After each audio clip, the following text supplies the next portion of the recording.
Hi, this is an exam question on radioactivity from Physics Paper 1. This is needed for combined and triple science students. Alpha particles, beta particles and gamma rays are types of nuclear radiation. What does an alpha particle consist of? That is 2 protons and 2 neutrons.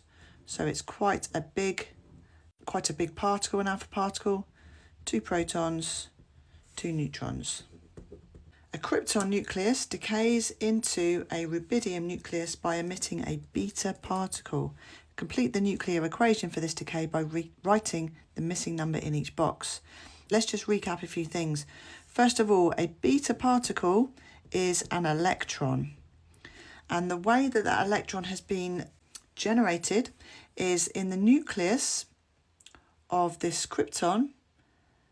One of the neutrons has decayed into a proton and an electron. So let's just write that. So one of the neutrons has decayed into a proton and also an electron. Now the proton stays in the nucleus, but the electron is emitted. So that electron is emitted as beta radiation, but the proton stays in the nucleus. So a neutron has been swapped out for a proton.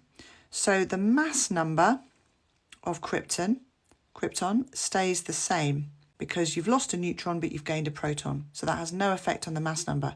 So this mass number would be the same as it was before. So that must be 85. Atomic number is going to increase because you're gaining a proton. So an extra proton would mean the mass number would increase by 1. So that's going to increase to 37.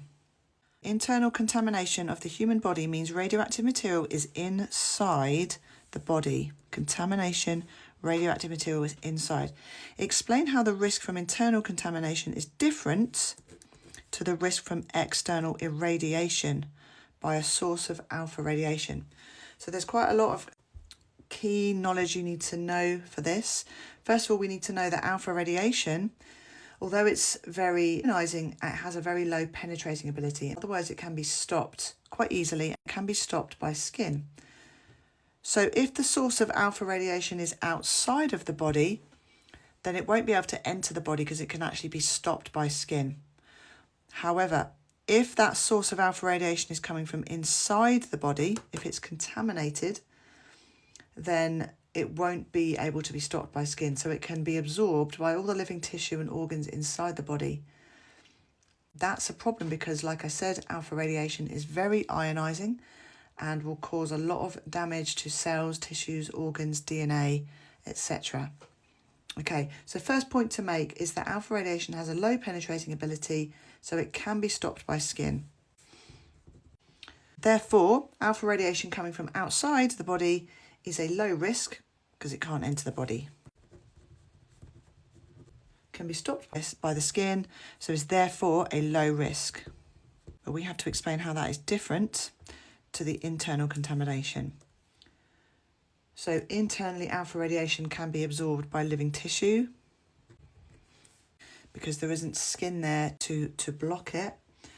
Because it's highly ionizing, it can cause damage to the cells, tissues and organs. I hope that helps.